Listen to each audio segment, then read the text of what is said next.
Good evening, everybody. Welcome to Springfield City Hall. Today is Monday, May 19th. The time is 5:03 p.m. We're going to call this Committee of the Whole of the Springfield City Council to order. I'm joined by my colleagues, Councilors Kateri Walsh, Jose Delgado, LeVar Click-Bruce, Maria Perez, and remotely, nobody yet. This is our third budget meeting, our second hearing. And on tonight's hearing, we have about 8 departments to get through. As was our practice for the last few years and at our meeting last week, we'll go through the departments in the order listed, first with the fire department. So we'd welcome Commissioner Calvi to come up. We'll invite you to give a brief overview of your budget. And before you do, for the council's benefit, the fire department budget is on page 247 of your books. We're looking at an addition of 1 FTE from 289 employees to 290, and an overall increase in the budget of 2.6%. Commissioner Calvi. Councilors, good evening. This year's budget for the Springfield Fire Department is $29,486,202. This supports a 290 general fund FTEs along with 2 part-timers, 2 part-time interns. The increase in staffing was 1 assistant fire apparatus repairman. He was a former intern that came out of the Putnam program, so we kept him on full-time as an apprentice fire apparatus repairman. This budget continues our protective gear replacement program. It maintains our lease payments on our apparatus for our replacement program, and it maintains our funding for our EpiPen and Narcan programs. We did cut 2.6% out of our OTPS budget as requested by the mayor and the CAFO. So that brings in our total request this year for the $29 million.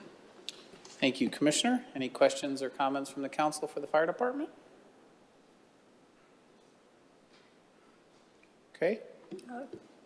Councilor Walsh. Thank you, Council President. Thank you for the presentation. So I know each department has been asked to make cuts. Was there a wish list that you had that we maybe you might look to for the future? Or does this cover everything that you need? This covers everything we need. 93% of our budget is all tied up in manpower. So most of our budget goes to manpower anyway to meet our contractual obligations, pay salaries, pay overtime, pay differentials. So that is 90+% of our budget. The other 8% of the budget is repairing vehicles and equipment.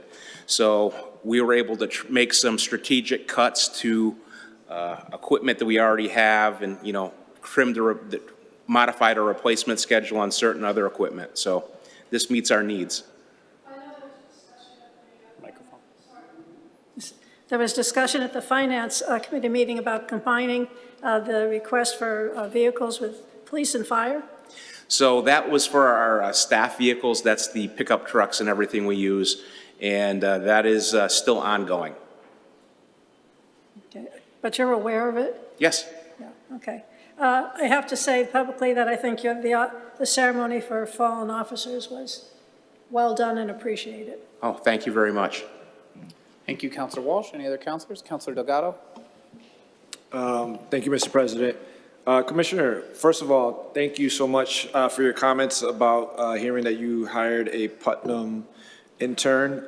That's something that I think I spoke last week about, wanting to see more opportunities for our young people, especially since we have a school system of 24,000 kids.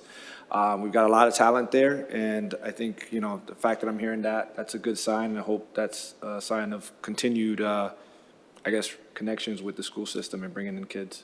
So we have 2 of our master mechanics are Putnam graduates. One of our interns, one of our apprentices is a Putnam graduate, and the beginning of next year we will take 2 seniors again as interns from the co-op program into the apparatus repair shop.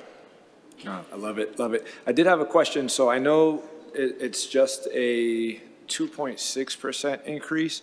But when you break it down, I mean, you've got a pretty big budget, so there's a $802,000 dollar increase on the personnel services, particularly around Operations Bureau. Can you just explain a little bit more on that? So that covers some projected increases, but it's also holiday pay, differentials for acting out of grade, deputy chief's pay, all of that. So that's part of the increase there. Those are like the contract increases? Yes. Okay. We're currently operating under the other contract, but some of that money had to go up, even though we're under the old contract that we were a little bit behind in, so we had to go up on some of that. So that was some of the makeup there? Yeah. Okay. Yeah, that was pretty much it. I just wanted to ask particularly on that area. Thank you, Counselor Delgado. Any other counselors? Okay. All right, seeing none. Thank you, Commissioner. I think I'm still up for the next one. Next is dispatch. So the dispatch budget for this year is $2,513,536. This covers 55 full-time equivalents that include 45 public safety dispatchers, 4 operations supervisors, and 6 administrative personnel. It covers all our contractual agreements for all of our Guardian tracking software, Epicure, Critical, and maintenance on all our equipment, funds continuing professional development, and it continues our outreach and retention program. Okay. Any questions for the Commissioner regarding dispatch? And most of this budget will be offset by our development grant from the state 911. Thank you. Counselor Perez?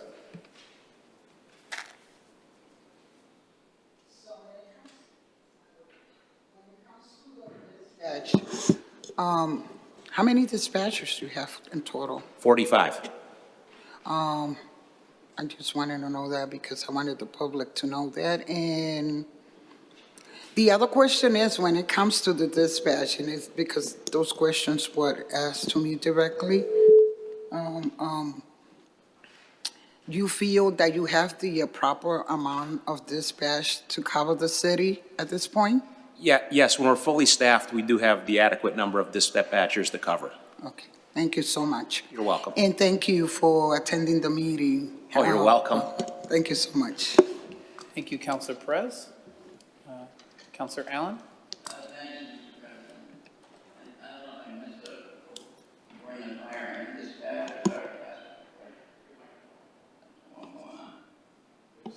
There it is. There it is. Did you already finish fire, or can I ask?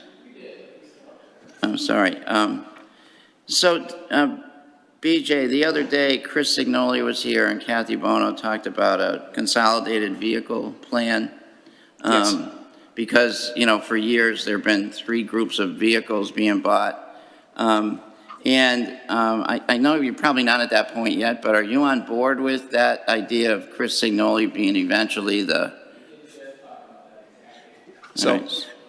that's for our staff vehicles. Our major vehicles, we still will need to procure through the fire department. But I have a replacement program that's stepped out for the next 15 years. So that's good. I'm not really asking who's buying them. Are you in agreement with the consolidation of one vehicle fleet plan for everybody? So what I've said, counselors, is Chris is putting this together, but he will not by any means be making decisions for the police or fire. Those will still be with the departments. But what I needed was one comprehensive list and one meeting where we all sat together and figured out what over the next 5 years we're going to have to budget and bond for, et cetera. So it makes it more sense. But by no means am I taking the decision-making out of the police or fire department. They will still make those decisions. It'll just be a group discussion and putting the plan forward. And I've asked Chris, since he has the most vehicles, or, I'm assuming that, I shouldn't say that, to put it all together and work, and he's already working with fire and he's working with police on getting that together. But I'm not taking decision-making out of their departments. It's just going to be more of a group effort to present to the mayor and the council so that I don't come 3 times next year. I mean, all 3 it's- departments. It's better for us. Yeah, it's better for us and it's better for me because I have 3 people calling me and I'm like, wait a second, I don't know. So, I just think, but the departments will absolutely be making the decisions. It won't be Chris who's making the final decisions. Got it. That's good with you, PJ? Yeah. Yeah, great. And how are you on staffing, just regular fire staffing? I know you just spoke about dispatch staffing, but. We're fully staffed right now. We've got 20 firefighters in the academy, and we've got no vacancies currently. Then you have budget dollars, well, you hope you have budget dollars for full staffing. This budget contains funding for full staffing next year. Okay, great. Thank you, Mr. President. Thank you, Counselor Allen. Counselor Govan. Thank you, Mr. President. And I really had planned on being there today, but I'm just not feeling well again.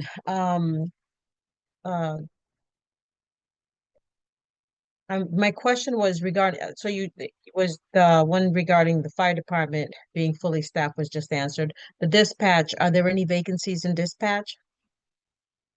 We have one currently. One vacancy, okay. Any plans on getting that filled anytime soon? We don't usually we just started a class of 7. Once we have another vacancy or 2, then we'll hire for those 2 or 3 spots at the same time so we can put a class in. So what is your fully staffed dispatcher number? 45. 45.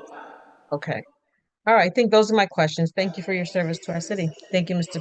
President. Thank you, Counselor Govan. Any other counselors regarding centralized dispatch? Counselor Walsh. Thank you again, Council President.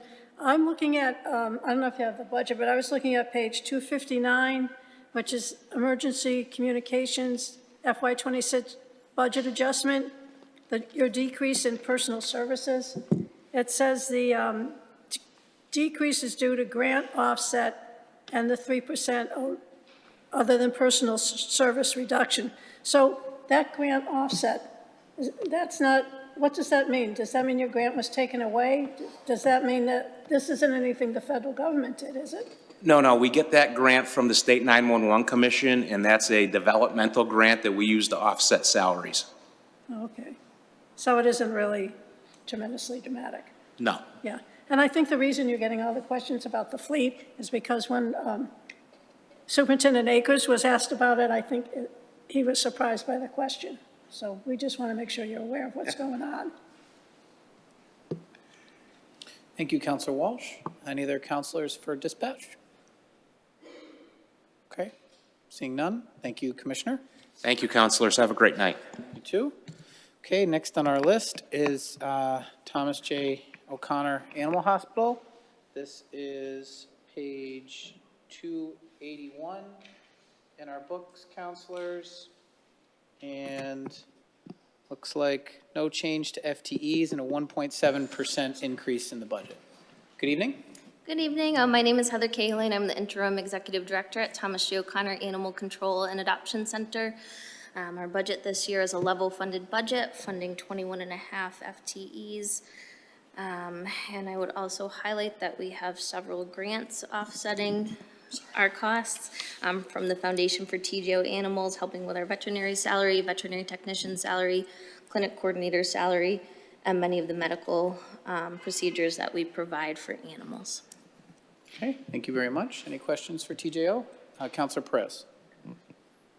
It's not a question, it's a comment. I have to say that my dog passed away at the first of the year, and I want to personally give thanks to TJ O'Connor. It's not only taking care of the dogs, but the sensitivity and the love that they give. So I just want to say thank you. I'm sorry for your loss. Thank you, Counselor Perez. Counselor Allen.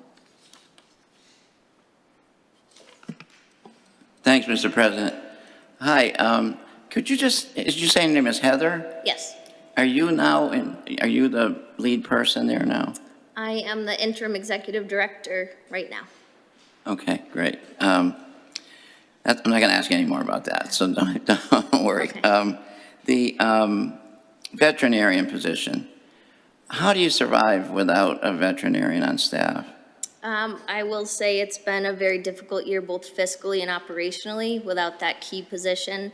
So we're utilizing private veterinary services, we're using Toughset Tech, we have staff going, we have days where we have staff going in 4 different directions with animals just to access veterinary resources. When we're able to, we transfer animals to other organizations. We formed a coalition partnership with some other humane societies and other organizations because we're all in the same boat, having trouble accessing that veterinary care. So it's kind of a wing and a prayer every day, but the staff is working really hard to keep those things going. Is there any veterinary school nearby? Tufts. Tufts? Yep, so I have a volunteer who's reached out numerous times to Tufts, so there's a graduating class coming up. She keeps kind of bugging them, hey, we have this position, and lets people know about it. I will say I've heard through the grapevine that one of the limiting factors is veterinarians are seeing the position and they see that there's a residency requirement and they're not applying. So that's a factor that's kind of kicking us. Okay. Is it provide, I know you're a little handicapped without that, but you're still able to provide the services you want to provide? For now, we are. I think it's been difficult, but we have good relationships with other organizations. So we have people we can speed dial, can you take this animal? We have some wonderful veterinarians who are volunteering their time, so they come in. This week I have 5 different veterinarians coming into the building, trying to help things stay together. Oh, nice, good. Okay, thank you. Thanks for hanging in there with it. That's Yeah. hard, it's hard, I know, but thanks. Sure. Thank you, Counselor Allen. Counselor Walsh, were you trying to be called? No. Okay. Counselor Govan. Thank you, Mr. President. Heather, my question is, what do you think the barrier is to hiring a full-time veterinarian? Or what has it been? The residency requirement as well as the salary. We were just recently able to up the salary, so I think that's gotten a little more interest. I did speak with someone last week who is legitimately interested in the position, and she let me know she has been interested for some time, but her hesitancy was the residency requirement. Okay. And I want to congratulate you on being the interim executive director. I think you would make a great permanent executive director. And congratulate TJO on acquiring Jenna Brown to be your development director. Sounds like it's a good match, and she's going to hopefully do a good job for you getting more funds so that we can increase that salary. I wish that we could, as a city this year, maybe next year, or maybe 4 years from now, we can, help to increase that salary as well, because I know that is a barrier a lot of the times. And the residency as well, because of the cost of living just going up all over the place. But I'm hoping that we will find someone from the city to take that position. So thank you for your service to our city. Thank you, Thank Mr. you. President. Thank you, Counselor Govan. Counselor Davila. Thank you, Mr. President. Good afternoon to all. Hi, Heather. Thank you for the presentation. My understanding, if I heard you correctly, this is a level budget. This is a level budget, correct? 21.5 FTEs? Correct. Okay. And I see that your budget is scheduled to be $1,073,000. And Heather, the thing that did catch my eye is the revenue portion of it. That's on page 282, Heather. And I see that for the departmental revenue, I see that we're losing animal control 72,000, shelter services 29,000, medical programs 3,000, and then on page 283, departmental fees, we have a negative 105 less revenue. Can you speak to those? What's with those? Yep, so there's several factors at play there. One is directly related to not having a veterinarian, so we are transferring animals whenever we can. So we still have to care for them when they're in the building, but when we transfer, we don't get the adoption fees and those sorts of things. There is also a move in animal welfare in the field in general for compassionate care. So when people are showing up to reclaim their animals and they don't have money, we would prefer to return that animal back to the owner, back to the family where that animal is going to be happy, the people are going to be happier, and waive those fees. Okay. Do you know how much money that's costing us? Off the top of my head, I do not. Okay. Now, regarding the veterinarian, 'cause you brought up that we have a veterinarian like 3 different times, and I know that you say that there's the the city requirement turns people off. Have you guys offered a waiver?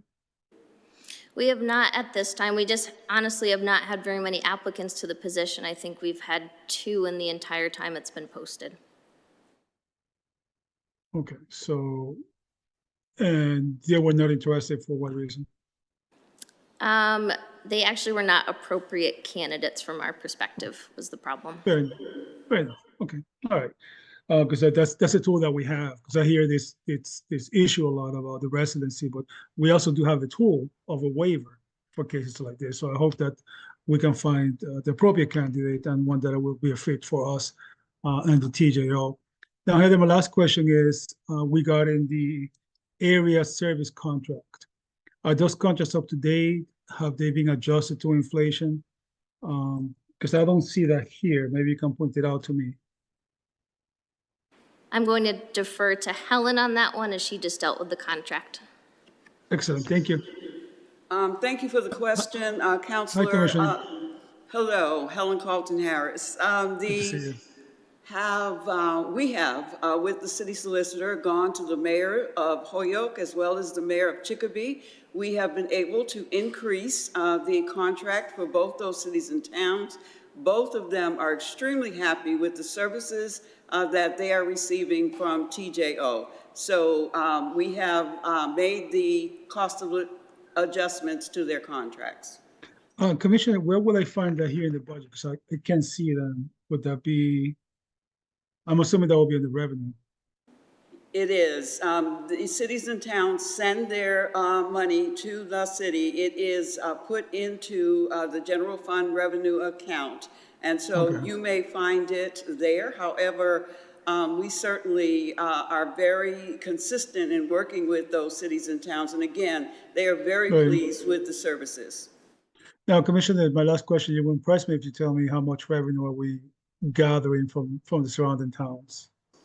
The, right now, it is a per capita cost, so it depends on the amount of residents in the city, and Right. that is how we are able to come up with the cost and the contracts. Happy to send a copy of the contracts to anyone on the city council once they have been fully executed.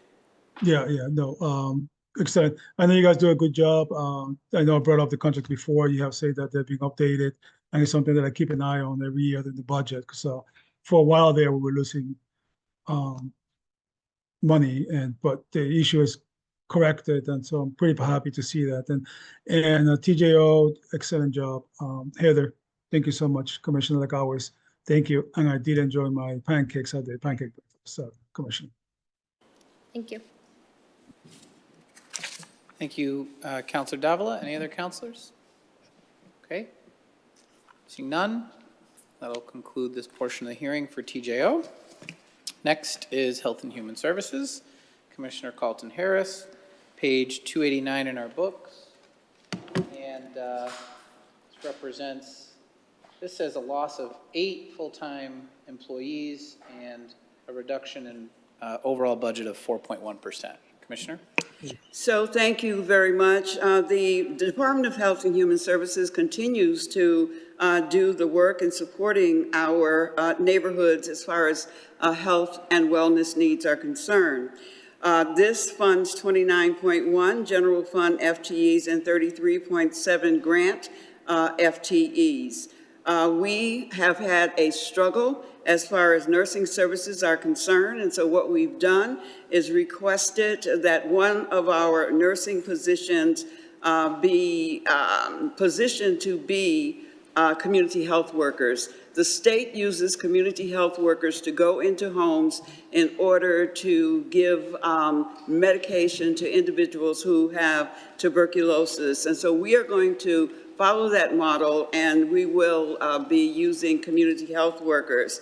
This is a level-funded budget, and it keeps the services of the Department of Health and Human Services moving forward. Thank you, Commissioner. Any questions for Commissioner Carlton-Harris? Well, I do. Helen, it says a reduction of 8 FTEs and a reduction overall in the budget of 4.1%. How is that level funded? We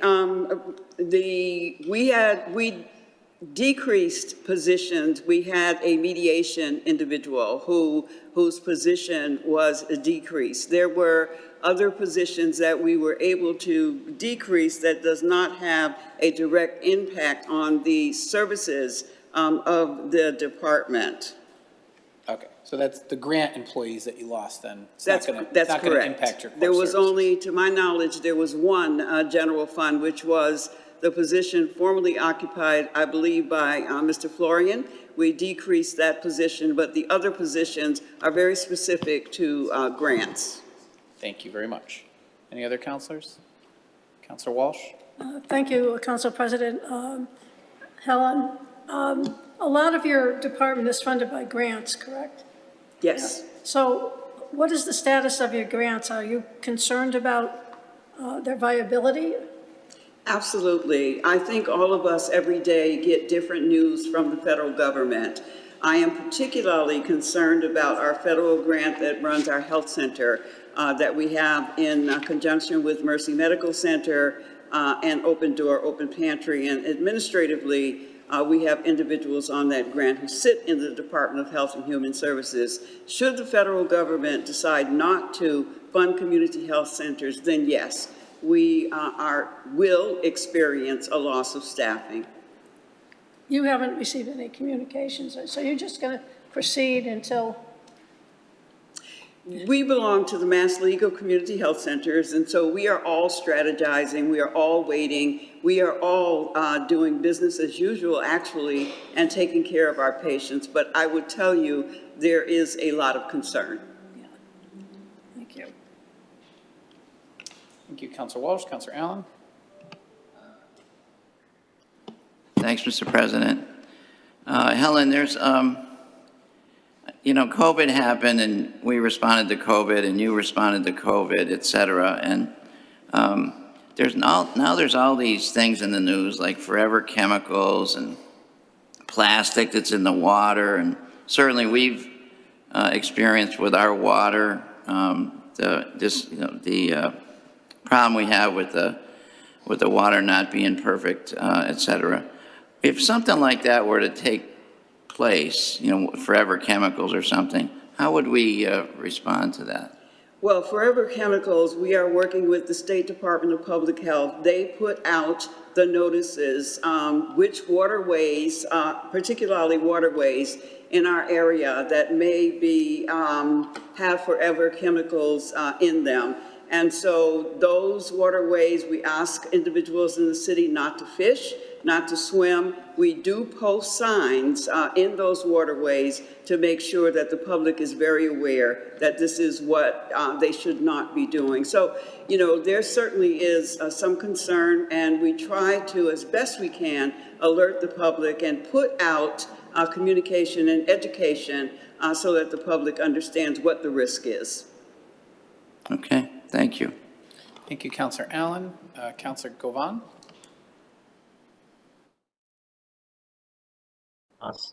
Scarlett.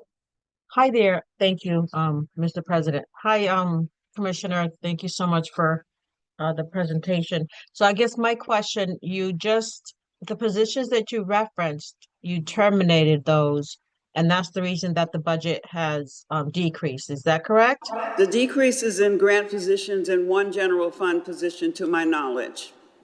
Okay. And do you have any other vacancies? I know the nursing, you just explained that it's hard to get nurses to work. Do you have any vacancies in addition besides the nursing? We do not. Right now, we have the health equity position that I believe is open and as is being posted. That staff person just transitioned, so we are trying to fill that position, and the nursing positions stay up there. We have a physician position. We have a dental position. So the healthcare workforce shortage is certainly impacting the City of Springfield and the Department of Health and Human Services. Dental hygienist, you will see also posted for the Department of Health and Human Services. Right, and are all those positions included in your budget? Those positions are not in the budget that belongs to the general fund. It is in the budget for the health center. That $2 million, or it's actually $2.3 million that I just talked about is where those positions are funded from, except for the nursing positions. And I'm sorry to clarify, are those grant-funded positions or they're just taxes? They're grant-funded positions. You're talking about the physician, the dentist, the positions I Yes. just referenced? Mhm. Yes, they're grant-funded by that federal grant. Okay, all right, thank you. And I'm not sure, pretty sure you know that our good community nurse, Betty Anderson Frederick, sadly transitioned this past week. And she was a dedicated Springfield community nurse, and she did an awesome job. So I just wanted to bring her name up. Thank you, Commissioner. Thank you. There was no one like Betty Anderson Frederick. She was my No. first boss and the last person that I worked with.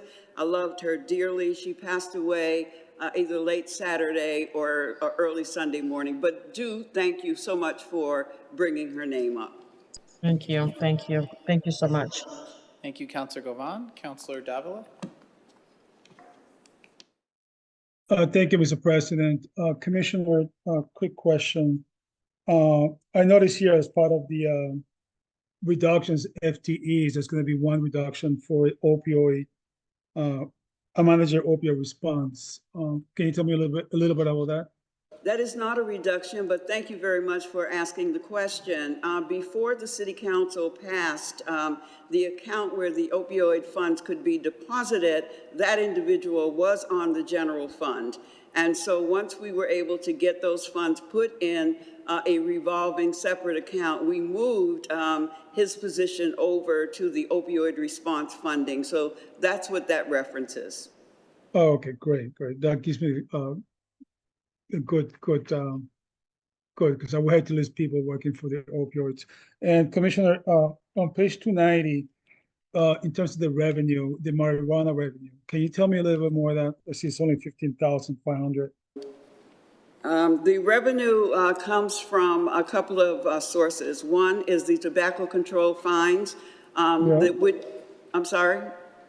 No, go ahead. The tobacco control fines that we do, those have gone up to, and this is the state making these decisions across the Commonwealth. First offense, $1,000, second offense, $2,000, the third offense is $3,000. The other funding comes from environmental health. As you know, we inspect the restaurants, and so those permits also feed into the revenue for the Department of Health and Human Services. And then lastly, the burial permits. As you know, you need a birth certificate and you need a death certificate. Those burial permits come through the Department of Health and Human Services, which impact revenue. Well, I'm not in a rush to get the second certificate quite yet, but in terms of the marijuana revenue, I think I might have missed your explanation on that. That's not for the marijuana sales, that's not the marijuana tax, is it? You're talking about the tobacco sales to minors? No, marijuana, it says here on page 290, marijuana, 15,500.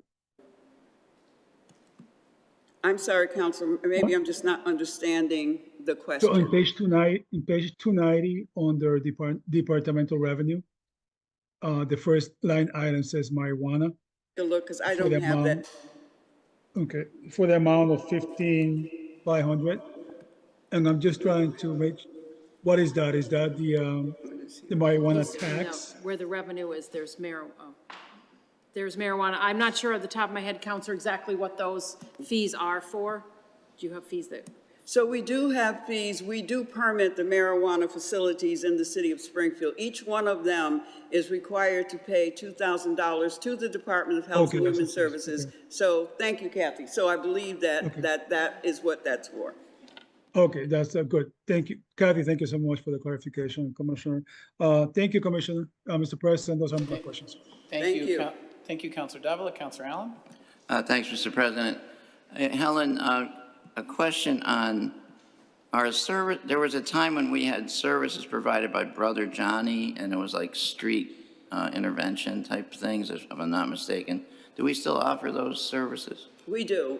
So that is the Mission Incorporated, and we still support the mission to do street outreach to reach individuals involved in criminal activity, as well as making sure that we're doing street outreach. There's also, as you know, Elijah's House, which is on Edgewood Street in Springfield, which takes in individuals who have been released from incarceration, who are able to stay there for a certain period of time.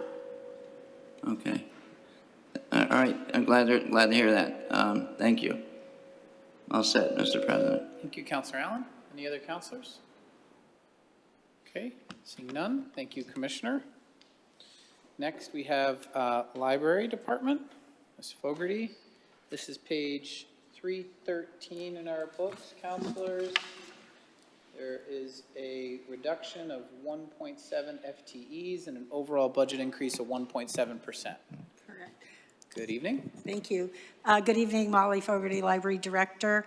The budget that you have before you is level service. It continues to fund 277 hours every week at all our locations, maintains our services and programs, our Read Right Now adult literacy program, and meets our Mass Board of Library Commissioners standards for state aid. Thank So you. If you have any questions? Any questions for the Library Department? Okay, Counselor Walsh? Thank you, Mr. President. I have the same question for you, Molly, as I did for Helen about grants, because you also receive a lot of grants in your department. That is true. We receive about, we're projecting for fiscal '26 about 1.2 million between our state aid to public libraries grant and our foundation grants and endowments and trusts, and some small state and other federal grants. Are you concerned that some of them are in jeopardy? Well, the federal grants come from the Mass Board of Library Commissioners, and they receive 3.6 million from the Institute of Museum and Library Services, which has now been, they're looking to eliminate from the budget for FY26. The Mass Board of Library Commissioners uses that funding for their staff, some of their staffing, but also for statewide licenses for databases, ebooks, summer reading programs. So they are proceeding to prepare their state budget without federal funds, which will mean cuts in services, but we don't know what they are yet. But it will impact some of the services we're able to provide that aren't locally funded. But right now, all the branches have all the hours that are needed? Yes, correct. Yeah. It funds all our current hours. Yeah. That's good. How was the Promise campaign? The Promise Realized campaign? Yeah, that has, that's for the East Forest Park branch. That is pretty much closed out, yeah. Oh, good.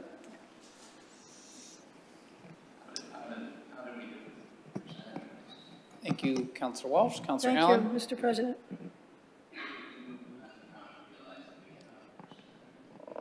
I'm sorry, what? Sorry, what percent completion did we have on that? Do we? We're at close to 100%. We are. Yeah. Good. I was there on Saturday or sometime recently, and a couple of my longtime employees that I knew there weren't there. One retired, and then Maureen retired. Yes, Maureen retired. Yes. And the other person wasn't there, doesn't work there anymore. So I didn't know how's retention for you? Is it hard to keep? Actually, our retention right now is really good. We have just a couple of vacancies that, one was a retirement, Maureen's, but that we filled internally, so that means there's a vacancy somewhere else. And we had a couple of internal promotions, so we're very fortunate at this time with job retention. Do you have openings now? Yes. I'm sorry? Do you have openings now? We do, yeah. We have two part-time reference librarian part-time and a full-time reference librarian and a part-time adult literacy teacher that we're all made vacant because of internal promotions. Yeah.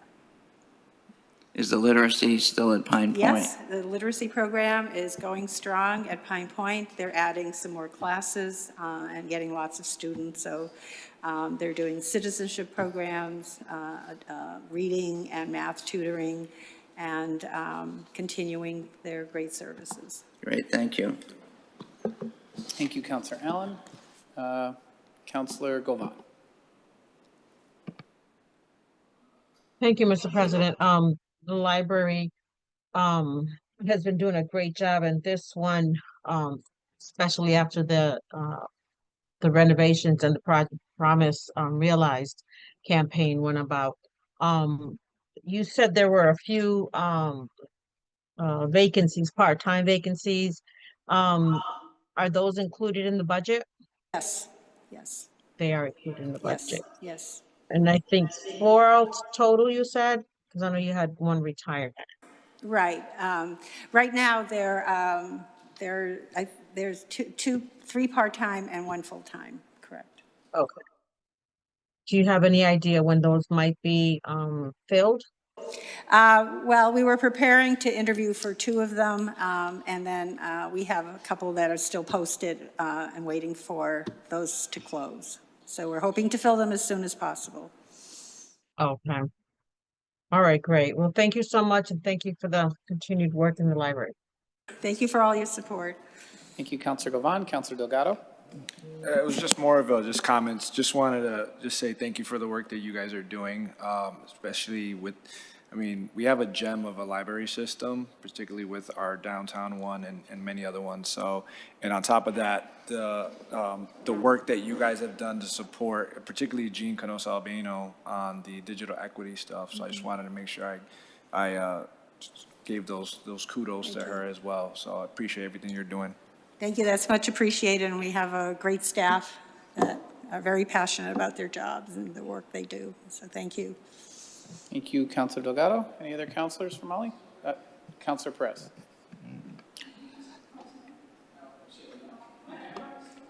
I have to echo what my colleagues said, and I have to say thank you. The Brightwood Library is so engaged with the community. This is astronomical, the engagement they have with the community. Thank you so much. Thank you for your support, thank you. Thank you, Counselor Perez. Counselor Walsh. Nothing to do with the budget, but Molly, what's the reaction to finally addressing the traffic issue? We're very pleased. The crosswalk has been completed. We're still waiting for the activation of the lights, but everything's in place. And I see people crossing every day now, and with the huge bump Yeah, the on bump State is a Street, surprise. that is stopping traffic. It's definitely stopping traffic, and it's much safer, and we're really, really excited that it came to be. Thank you. I know a lot of people worked very hard to get that done for a long Yes. time, but the bump is a surprise. Thank you, Counselor Walsh. Any other questions or comments for the libraries? Okay. Thank you, Molly. Thank you. Next is Elder Affairs. This is page 297 in your books. And this is a reduction of 1 full-time employee and increase of 16.4% in the budget. Good evening. Good afternoon. My name is Roy Goodman, Department of Elder Affairs. Level service budget, we have $806,000 under the general fund.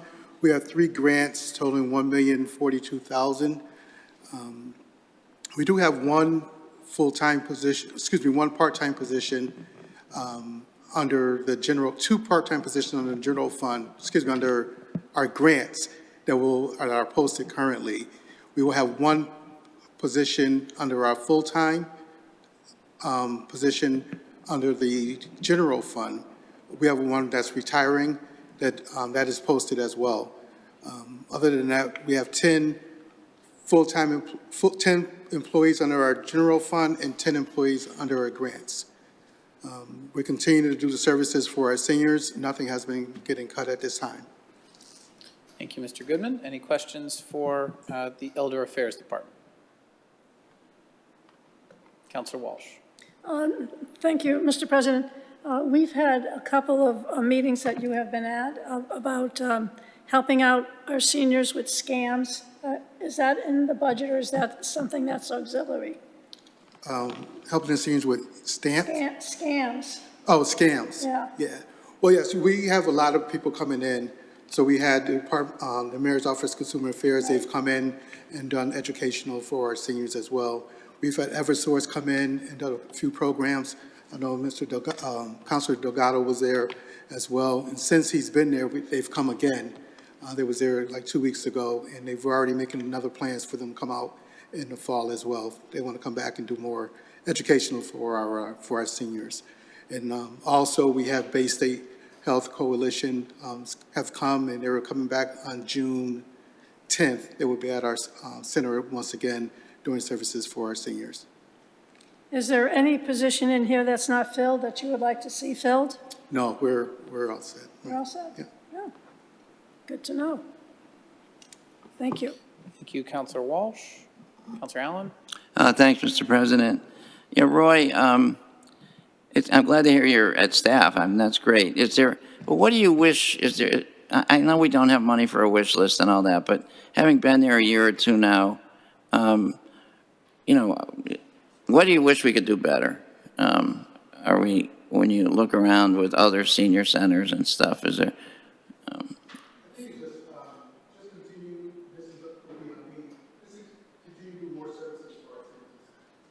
Mike's not.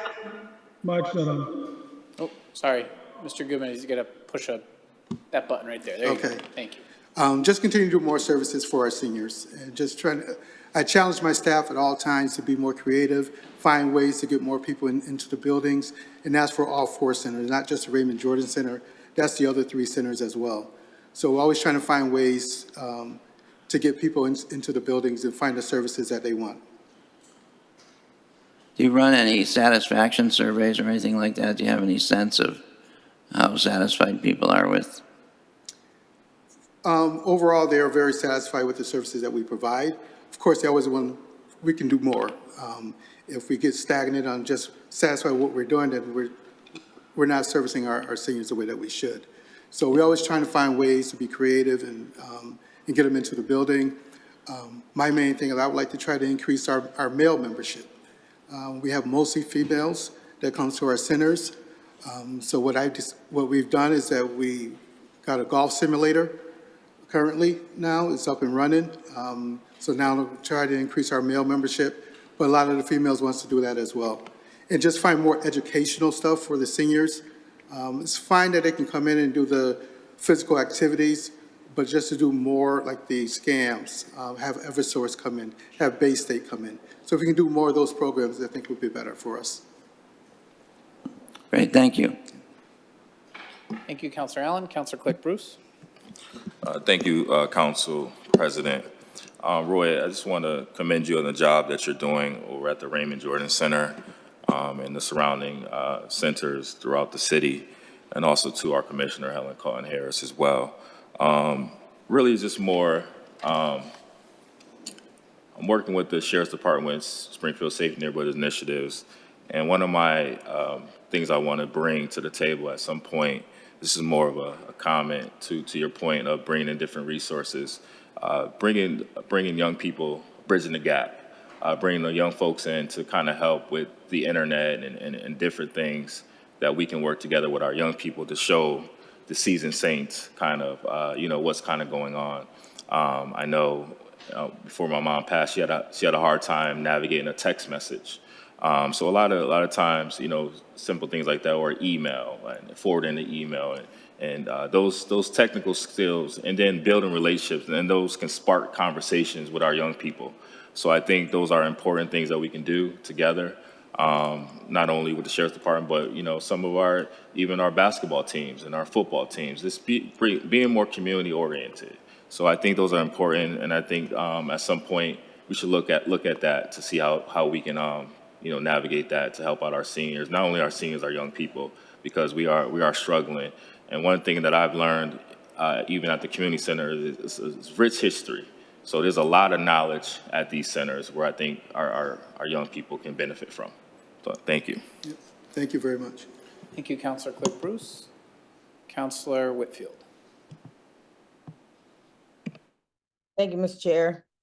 I just wanted to ask about the meals, Roy. Are they free now or is there still a fee? The meals have been free for the past 4 years.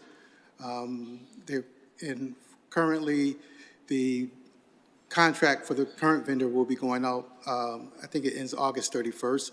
So we'll be in a process of either doing an RFP to get new bids out or possibly hiring a chef. So all that's we're taking into consideration, but the meals are free. Oh, that's awesome. I just wanted to say thank you for hosting us for the past 4 or 5 years for the Mason Square C3 Annual Award Ceremony. It's always a great event. We get some pretty decent customer service. And yep, that's all I had. Thank you, Mr. President. Thank you, Counselor Whitfield. Counselor Davila? Thank you, Mr. President. I guess if you allow me to start backwards, just referencing what Councilor Whitfield just said with the Mason Square C3, the students did a fantastic job with the meals. I thought I was at a restaurant. That's how good the quality was. So good job. Roy, I see that we're losing 1 FTE, correct? I'm sorry? I see that we're losing 1 FTE. Yeah, well, what happened on that position is that it was under a grant initially. That was for an outreach worker. And it was under a grant under GSSI. They had 2. There was an outreach worker and an outreach coordinator position. We lost that grant. GSSI did cutbacks, so we lost those grants. However, finance was able to fund at least one of those positions for us, which was the outreach coordinator position. Currently, we do not need the outreach worker position because we don't have to meet those needs as the grant had initially required, where like 3,000 or 3,500 unduplicate people each fiscal year. So now we just have the 1 outreach coordinator, which is more than enough of what we need at this point. So how many outreach workers do we have? We have 1 outreach coordinator currently. Just one. How many coordinators? Or is that the same position? We just have 1 outreach coordinator that handles that position. We don't have an outreach worker, just a 1 outreach coordinator. Just 1 coordinator, okay. And you think that will be enough? Currently, it is enough. The person is doing a fantastic job meeting all the needs for our seniors. So at this point, we don't need an additional. Yeah, I hear what you're saying, but I do know that we have an aging population here. And I know that for next year, I would love to see revise that because, I'm sure that if we have 2, it will not be a deal breaker. So I think we need to keep it very close on that. Now, Roy, if you tell me the meals, I know you say they're free, but where can I find that in the budget? Where's that factor in the budget? I don't see it at all here, unless I'm missing something. Well, in the budget, it gives us the amount, it's over like $240,000 that the city funds for the meals. And they do not charge the seniors for that. I'm sorry, say the last part again, Roy? The city funds over $240,000 for meals. Right. That's part of that contract that we have with the current vendor. So we do not charge the seniors at this present time for those meals. They come in, each center has a certain amount of meals that they provide per day, and all the meals are free. But that $242,000, is that in your budget, or does that come from somewhere else? That's in the budget. For you? Correct, sir. That's in the budget. Can you point me to where I can see it? That's why I asked. Or maybe Kathy can point me to it. If you look under like professional services. Can you give me a page? I don't have the page. I don't have the book like you guys have, sir. So I don't have the page. So I don't know if Kathy has that. It's part of the OTPS, the 246,000. It's built in the 246,000 where it says OTPS. I see it, okay. It's in there, and I believe I believe in a, I know Lindsay's on, she can correct me if I'm wrong, but they did charge for meals until COVID, and they haven't, they stopped during COVID, and they have not, we have not restarted that. So right now, the meals are free, and they're included, and we're not, as of right now, going to start charging Good. for the next So Kathy, year. since you're there, I believe I heard Roy say that they might be looking to hire a chef. Is that Everything's on the, 242? well, currently, everything's on the table, so we're going to look at Right. all options that we have, so, and whatever's going to be best for our seniors and for the city financially. Of course, whatever is, it has better outcome for everybody. But I'm just thinking, not to get too much into the minutia, will the money used for that chef will be part of this 242,000? Correct, the money will come out of that, correct. Okay, okay. All right, Roy, thank you so much. Oh, by the way, how is the, if I may, the last question, how is the senior tax write-off program going? That will kick off, I think they would start working July 1st. There was only 22 applicants total, and out of those 22, I think 15 made it to the next round. I know HR and our program assistant, they're continuing to do their due diligence and making sure that those 15 that are currently eligible will be ready starting July 1st. Very well. Thank you, Roy. Thank you, Mr. Councilor President. Davila. Councilor Govan? Thank you, Mr. President. So you said that you got rid of one full-time position, and the budget increased by how much? Well, the one full-time position that we had, finance had increased it, was for outreach worker and the outreach coordinator. Those two positions that were in our grant. One of them was able to come over to the general fund, which was the outreach coordinator. So we got rid of the outreach worker position. Okay, and that was a grant-funded position, but you This had to year, hire the grant-funded. outreach coordinator. Correct, because we no longer Okay. have that grant. Okay, and also, as Council Davila said, we do have an aging population in Springfield. And I think we met a while ago, maybe a year ago, about, expanding senior centers. As we all know, Indian Orchard is a community unto its own. It doesn't go very far from where they are. Even with the free bus system right now, people don't really like to travel out. So, we talked about the possibility of creating a senior center in Indian Orchard, which we're doing at the Indian Orchard Citizens Council. But I'm hoping that when the fire station gets up and running, we might be able to do, some more collaboration that way. Do you have transportation for the seniors when you're doing your outreach work? No, currently we do not. Most of our seniors use PVTA to get to our centers. We do have a bus, but that's usually just done for field trips, but I not see. for transportation for other services the that the center. seniors may need, correct? Okay.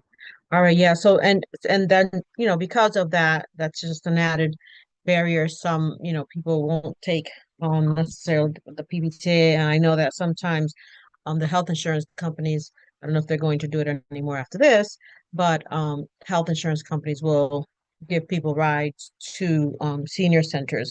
So I would love to be able to expand, the senior center instead of just having that one at in Mason Square, and the one at Brightwood. I don't think that's enough for our city. We have a lot of seniors all over the place, and we have to increase that. So thank you, Mr. President. Yeah, we do have the Hungry Hill Senior Center. We do have the Claudio Concepcion and 16 Acres as well. Those are all longstanding senior centers. But we can Yeah. try to Is there a collaborate lot as of you ac- indicate. Yeah, is there a lot of activity at the Claudio Concepcion Center? We do have activities. They're open 5 days a week. But as I indicated earlier, I always try to challenge my staff to try to do more, to get more people inside Yeah. the building. Okay, well, thank you, and you're doing a great job. Thank you. Thank you. Thank you, Mr. President. Thank you, Councilor Govan. Any other councilors for Elder Affairs? Okay, I have a question, but it's really for Lindsay. Lindsay, are you there remotely? Hi. Yes. Hi. It came up a couple of times in this discussion for Mr. Goodman's budget. In our budget packet, page 297, it shows a reduction of 1 employee overall from 22 to 21 employees. And then in the summary budget for personal services, it shows an increase in the overall personal services expense of 28.2%. So that tells me that for this particular department, we're not including the grant funds in the personal services department budget for expenses. Is that right?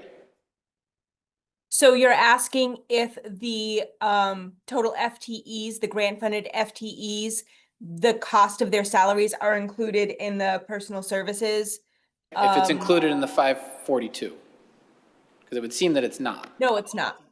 But for other, That's just general for fund. other departments, for example, we just did the dispatch not too long ago. Their personal services line item did include, if I recall correctly, the grant funds for those employees. It didn't, no. It was didn't. offset, the $1.1 million reduced the total amount of their FTE salary costs. Okay, so when, counselors, when we're looking at the personal services line, if that's not including grant funds, then that percentage, particularly in this case, would be a misleading number.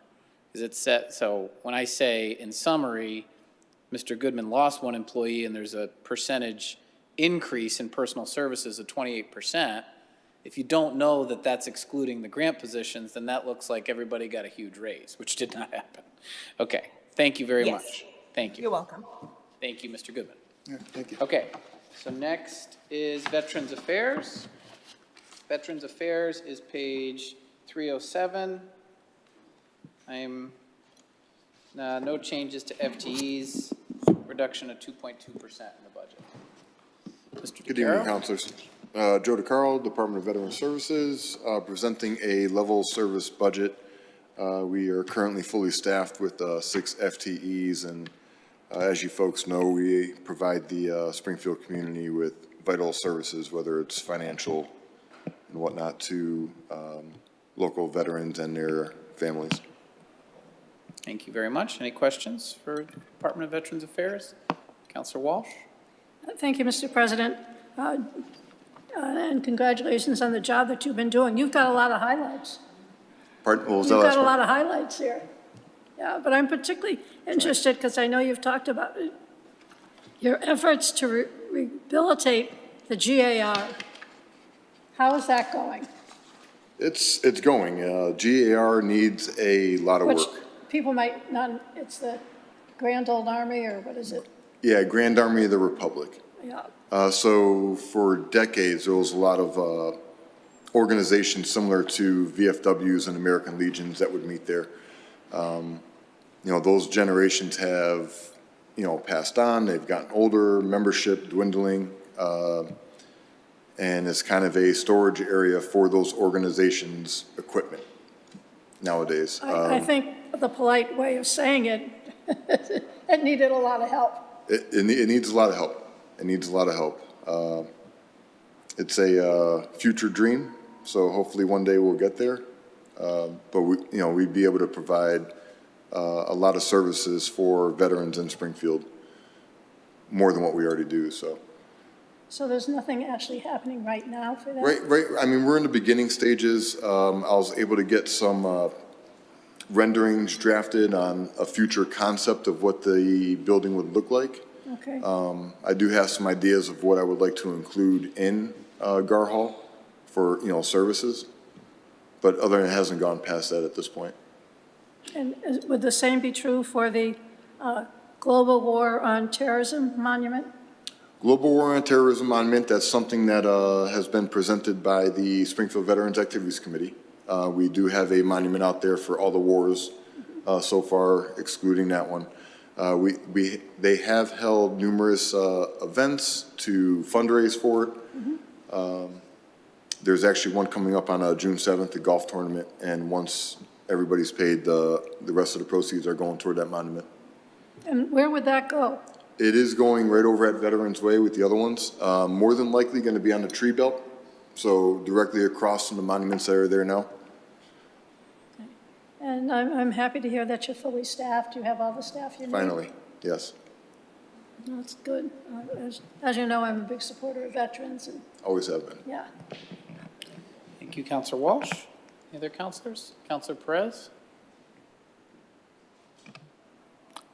I just want to make a comment. I want to extend my gratitude and say thank you for helping assisting me with the family. Your mic cut off. I think it does make a difference when you place that phone call in that crucial time and someone else answers the phone and follow up with what is needed. Thank you so much. Thank you. Thank you, Counselor Perez. Counselor Davila. Thank you, Mr. President. I'm more of a comment and just to give Joe compliments on public dues for his help in helping us pass the free on parking for veterans here in the city of Springfield. You give us good information, and thank you so much for helping us pass this ordinance providing the free parking for veterans in the city of Springfield. Thank you, Joe. Thank you, Council. Thank you, Counselor Davila. Counselor Govan? Thank you, Mr. President. Director Taro, I want to thank you for the work that you've done since you've taken over. I think it's been great. I wonder if there might be any possibility to, as you said, you know, the services are centered downtown, and I'm hoping you get the building. That would be great. But if there was a way to maybe have, I want to call it a satellite office, possibly in Indian Orchard, for example. When we get the fire station up and running, I envision some city offices out there. So there might be a day for Veterans Affairs to be out there to service the Indian Orchard community. Would that be something that you might be able and willing to do in the future? I mean, it's hard to predict the future to say whether or not I'll be able to do it, but it is something I'm open to doing, yes. Okay, great. Maybe we can talk more about that then. Thank you. And thank you for your service. Thank you. Thank you, Mr. President. Thank you, Counselor Govan. Counselor Allen? Thanks, Mr. President. Yeah, Joe, great to see you. Great job on so much activity in your office. Just wondering, what's the biggest challenge for you, would you say? You're at staff. Are there more needs that people are coming forward with, like financial needs or services, or, you know, day to day, how would you improve it? It's right now it's a combination of everything. There was a lot of folks were unsure what was going to happen federally with the VA. That has trickled down to us slightly. Luckily for us, services are completely different. We're not able to assist them in certain ways.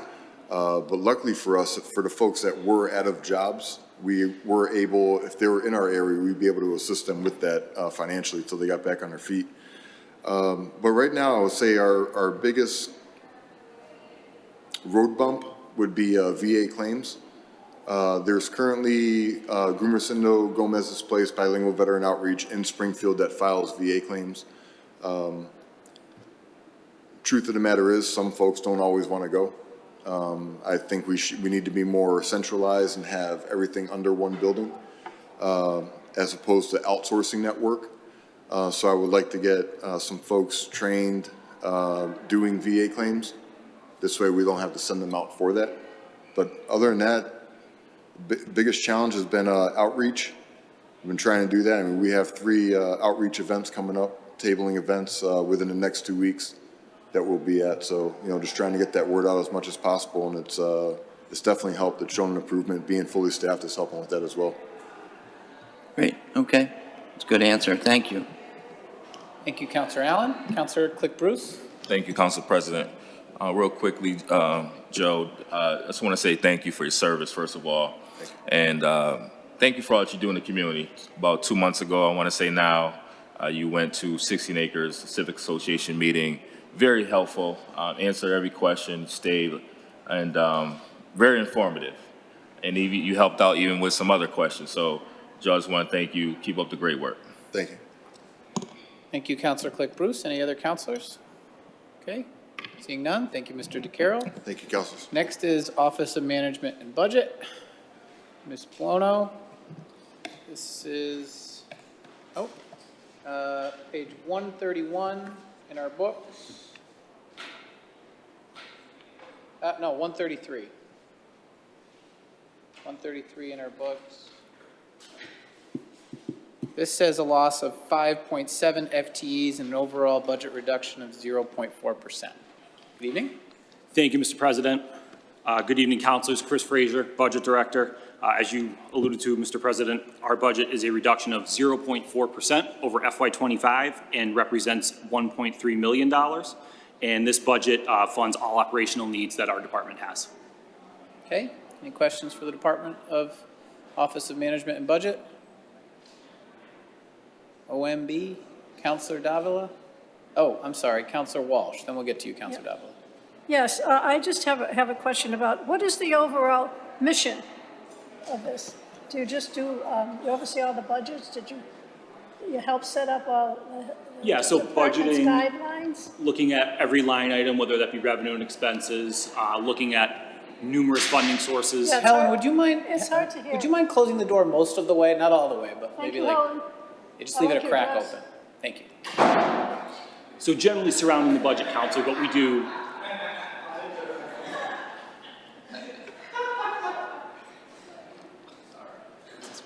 Your budget's not funny, but, you know. What'd you say? I'm sorry. I said your budget's not funny, but No. I'm just not sure what your overall mission is. I know you're at a lot of our meetings, but what is your particular responsibility? So, I mean, we're of course focused on the general fund budget. We're looking at grants, we're looking at department performance metrics, and we're kind of working with departments on a lot of ad hoc things. It might be something that has never come up before, but there's a particular project or initiative, so we'll have a seat at the table. We're involved, I know we talked about vehicles tonight. We're involved in, in that process because we have to fund it. So I guess the basic answer is anything that involves money coming through, it comes through our office. Okay, that's important. But on your department budget, under variances, there's a lot of red. Yeah, so we were able to strategically reduce vacant positions, and we wanted to, similar to the theme of the budget this year, limit and manage growth. So there used to be, I don't know who started it, but there used to be boxes where people could put suggestions. Do you remember that? For improving departments and ideas for the city to function better. Is that anything you have anything to do with? Not from my experience, counselor, but I mean, if we had someone out, if we received outreach from a counselor or something like that, it would be an inquiry that we would look into. Okay, yeah. Maybe we couldn't afford the boxes anymore. They were filling up. Or maybe nobody had an idea. Any other counselors? Counselor Allen? Oh, I'm sorry. Oh, I'm sorry. Councilor Davila.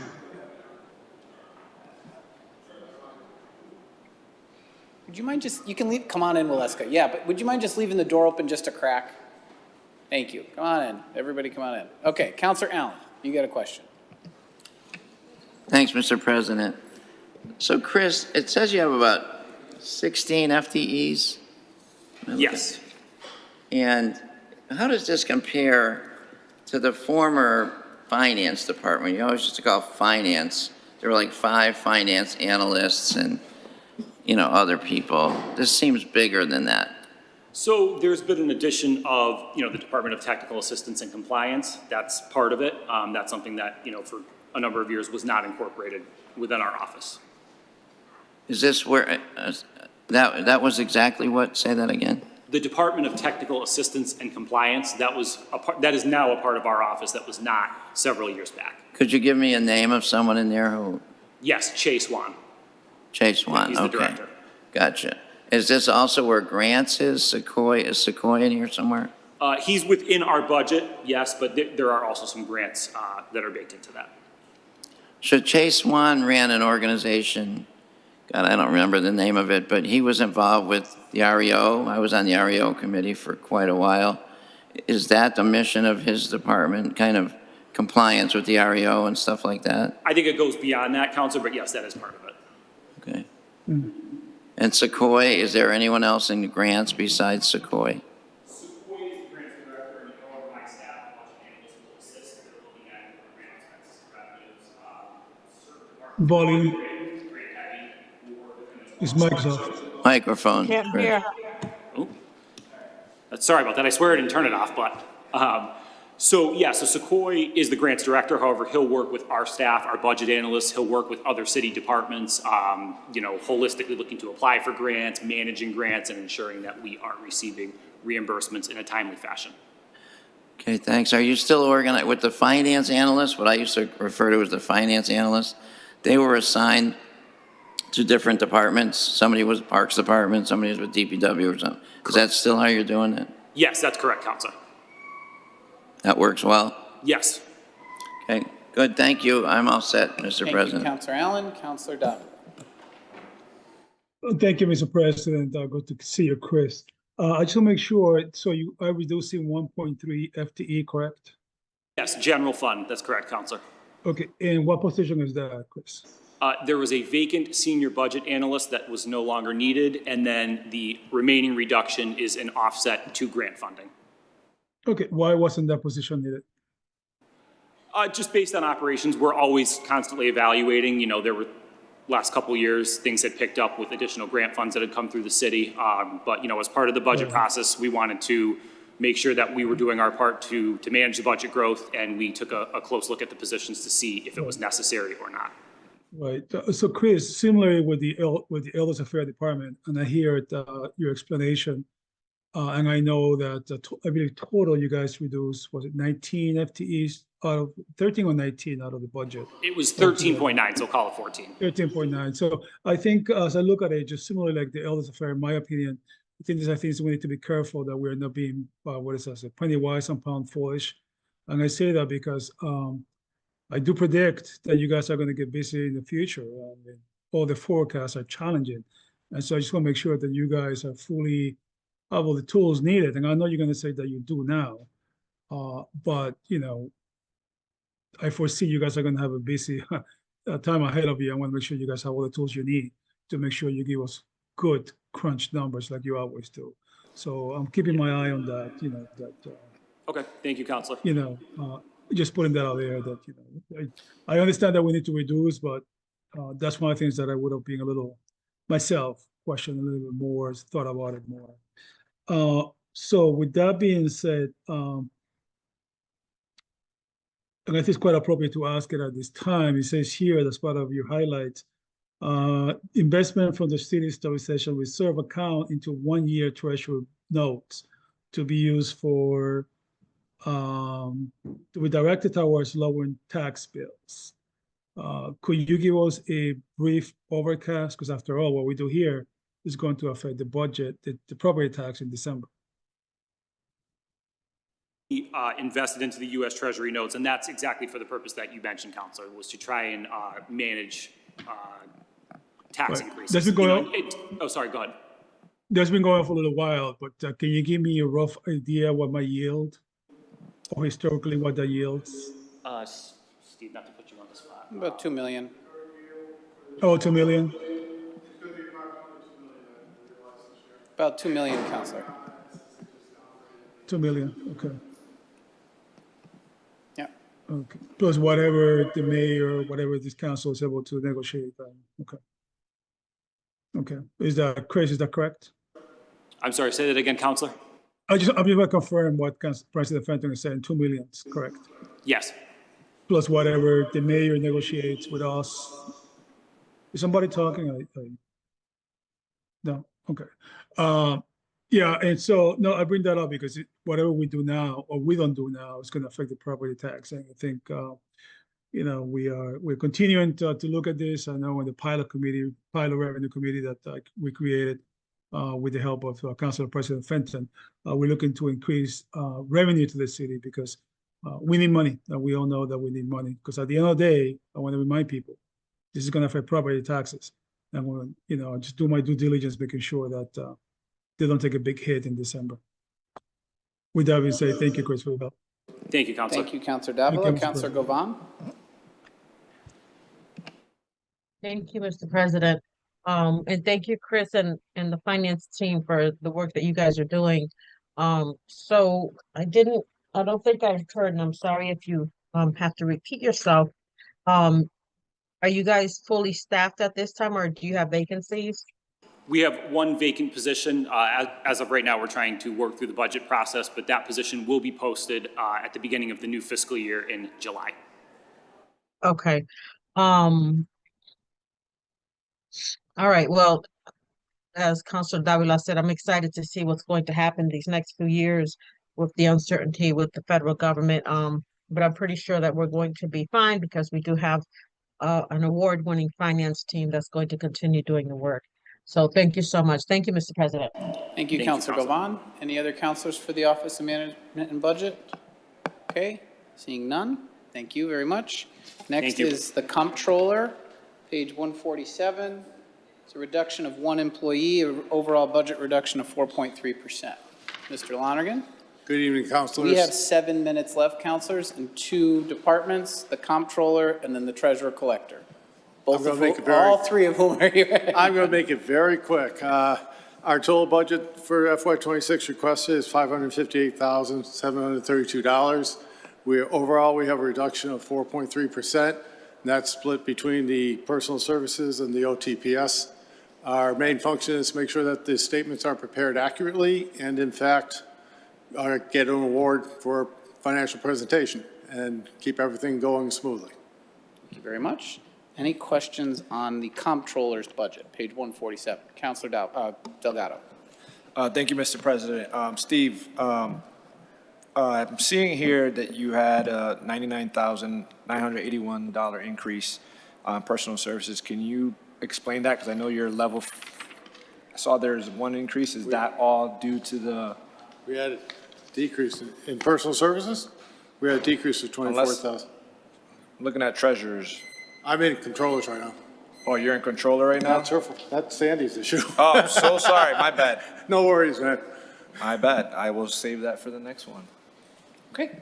Any other questions for the Comptroller? Okay, seeing none. Oh, Councilor Allen. Just one Councilor quick, Allen. just a quick one here. Steve, with you having been city treasurer, I don't know if you're still affiliated with that. I know someone is in there while you're out of there. And now you're doing this interim thing at Comptroller. Do you see any synergies, like of positions that could be combined or anything like that? I'm not asking you to comment on that now, but. In the controllers? Well, no, just in general, with your knowledge of both places, is there? We're pretty well synergized, for lack of a better term, now. The positions that are there, they have their unique functions. Treasurer collectors, for example, if they take the deposit in, they cannot do the reconciliation. So you have to have a separation of duties there per the auditors. In controllers right now, we have it broken up. Some people do a lot of AP, and some people do more on the financial side. Grants, for example, Beth Goki is wonderful in it. My staff upstairs is great. My old staff, Sandy's staff now, downstairs is equally great. We do what we can do with it. There's not a whole lot of combination that we can do that we haven't done already. Okay. Just wondering, because you're in a unique position to see the full functioning of both. That's fine, thank you. Okay, thank you, Councilor Allen. Any other councilors for the Comptroller? Councilor Walsh? Thank you, Council President. Yeah, under your FY25 department highlights, can you tell me a little bit about the open checkbook and taxpayer monthly statement? Is that something new? No, that's been going on for several years. My predecessor, who, if he asked me my wish, it would be that I could be like him and didn't have to follow him. Pat Burns started that, and it's part of transparency. So we publish each week the checkbook, what we pay out, so taxpayers can see what we're doing. It promotes transparency and helps out a lot. A lot of taxpayers seem to really like it. The taxpayer statement is very similar to what I present to the council each month of the revenue and expenditures, just to let people know where the city stands. And so are these on a website? Yeah, it's on the city's website. And do you know how many people look at it? I do not. Okay. But it's put out there as part of our initiative Pat had, and it's there if anybody wants to take a look at it. And then it has a contact where they can contact us if they have a question. Would you say those are unique programs to Springfield, or? Yeah, I mean, I've been here in East Long Meadow, and East Yeah. Long Meadow, I hate to call East Long Meadow because they were great, but they didn't have that. And they may have started by now, but I think we're one of the few that really do it on a regular basis. Oh, that's good to know. Thank you. Thank you, Counselor Walsh. Any other counselors? Okay, seeing none, that'll do it for the comptroller. Next and last, but not least, is the treasurer collector. This is page 165 in your books and 171. The treasurer's department is one additional FTE and a 4.3% overall increase in the budget. Good evening. Good evening, councilors. I'm Acting Treasurer Collector Sandra Powell. For this year's budget, we have the treasurer's total budget is $1,687,558,000. And the collector's office is at $594,436. This is a 3% decrease from last year's budget for both departments in the OTPS. The treasurer's budget includes 10 FTEs, and the FTE has increased by 1 due to the tax title program reorganization, and we absorbed a position from the Office of Housing, the senior program manager. This has increased the department's personnel services by 16.4% due to the union contracts and absorbing a new position. Collector's budget is designated primarily for personnel services, which has increased by 4% this year due to cost of living increases and union contracts. Currently, they have 7 FTEs, which is consistent with FY25 and includes level service OTPS. Thank you. Thank you, Ms. Powell. Any questions? Counselor Delgado? So, Sandra, I apologize, because I still look at Steve as in that position still. So you've only been gone for like 4 or 5 months, so. I do have a question on, how much do we spend in maintenance of that tax title program, and how much do we recover? I can tell you, we don't recover much of the property management costs for tax title foreclosure properties. I will say the bulk of our professional service budget is made up of tax title expenses. I couldn't give you the exact breakdown of property management costs, but most of it is out of our professional services. So essentially, it's kind of like a loss for how much money we're putting in, but the point is to put that back on the tax roll. Right, eventually, yes, sell the properties and get them back on the tax rolls to be making money. Okay, and then the second question I had is on the treasurer side is, how much do we spend, I saw Kellyanne Ryan there, how much do we spend for that specific vendor? On the Kellyanne Ryan, Yeah. on the collector's side, Yeah, we don't really spend much. That's what they collect for their deputy fees. So their monthly invoice is just us reimbursing them for the deputy fees that they've collected for us and we've turned back over to them. So it'd be the warrant fees that are assessed to excise bills Okay. and the service fees. so we don't necessarily pay them anything, it's based, so the consumer's paying? Yes. For Kellyanne Ryan? Yes. And what percentage of their bills is that? I could not answer that. Steve, do you know that?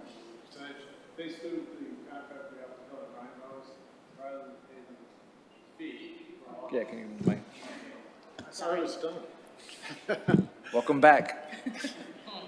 Now I'm back as Zach. No. The Kelly Ryan contract was set up and negotiated with them for all the services they provide for us. The deputy fees, which are assessed by law to delinquent taxpayers, they keep that on anything they collect. So I think it comes out to roughly potentially $39 per taxpayer if they're delinquent. If it goes that far, it's like 10, 17. It's been a long time since there's a breakdown that we can get for you. And so rather than charge us X dollars, they collect that fee. And when they collect the delinquent taxes, they give us everything, including those fees. They deposit into the account, then we pay it back out. So it's really a pass-through, just how they get there. Okay, I'd be interested, not now, but to learn more about that, just because I know that's an outside service that we don't have in-house, but I'm just curious, what's that? Because I see a lot of the fees on the bills, and usually if somebody's like late, all of a sudden it starts tacking on. I will clarify, it's not immediate. By law, you can start doing demands 2 weeks after, you can do certain ones right after it. We do it 2 weeks after. You can do the demand actually the next day. And so what we do is we try to work with everybody across the board. And so it's delayed out a little bit further. Once it goes to the point of past demands, then they start putting them on. And that's all part of the law, the way the law requires. But if you give a call, we can go through it step by step. All right. Thank you. Thank you, Mr. President. Okay, thank you, Counselor Delgado. Um, Oh, yeah. That But- will, One last thing, Sandy pointed out, see, this is why she's I actually just good wanted at to this. make another point with the They, Kelly and um, Ryan. They mail all of our real estate and personal property and excise bills for no charge to the city. Yeah, because that's the one that like, I always thought it was weird. It was like an address outside of Springfield, so. Well, before. towards that, the address is Woburn, and everybody, I've had a few questions on these. With the Woburn address, actually, when it's mailed there, the city gets use of the money quicker than when it's mailed directly to the city. It sounds weird, but, because it goes into lockbox and it's deposited. Here, we come here, we process it, then the armored car picks it up, they bring it to their service, and then it gets deposited. So it's actually quicker having it go to Woburn than it is here. All right. thank you, Counselor Delgado and all counselors. That will conclude. I know we've got other counselors who want to speak, but we do have 3 proclamations to do tonight. Counselor Walsh, do you want to get a last word in here? Mr. President, I would very quickly ask, I know each department had to take a 3% cut. What was yours in personal services? No, there was no cut in personal services. There was actually an increase in the treasurer's department due to a absorbed of a position from the Office of Housing. But there was increase of 4% on the collector's So personal no charge. cuts at all to your department? No cuts. Okay, thank you. Okay, thank you, Counselor Walsh. That will conclude our Committee of the Whole. Counselors, our next Committee of the Whole for budget hearings is this Wednesday at 5 p.m. And assuming everything goes according to schedule, we are scheduled for a budget vote next Tuesday with some alternate dates after that if necessary. Okay, so focus, we're going to close out the Committee of the Whole meeting. And we don't have time for recess. We've got 25 minutes before the meeting starts. And we're going to get right into proclamations. We've got 3 tonight. One from Counselor Whitfield and 2 from Counselor Perez? Okay, so Counselor Whitfield, is your honoree here? Yes. Okay, are you okay with going first? Yes. Okay, so Counselor Whitfield is going to present the proclamation. For those of you who are here tonight, the council is always honored to recognize its distinguished citizens for their achievements. And tonight's first honoree that we're going to recognize is presented by Counselor Whitfield.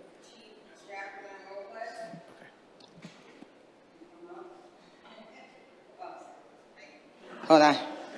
Okay. Go up there. Oh, no, sorry. I was like, getting go up George. there. He's right behind you. I'm like, I don't know. Okay. So the proclamation says sergeant, but I see that you got like multiple titles on the proclamation also. But when Waleska called me about your accomplishments and me all your articles and everything that you've done, I was like, I would be so honored to give a proclamation along with my colleagues to you, because you are a Springfield resident. However, you are the first, I'm gonna read this whole title because it's long.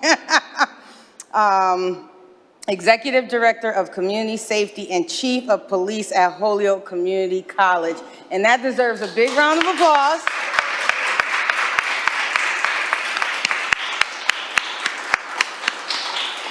And I'm gonna read the whole proclamation, but I just wanted to say that we haven't met yet, but I had told Waleska I wanted to take you out to eat before this, but our schedules couldn't match. But then she sent me back a text saying, oh, you wanted to cook dinner? I was like, no, I'm not cooking dinner. We are going out to eat somewhere of your choice so I can get to know you better, because this is such an honor and we are so proud of you.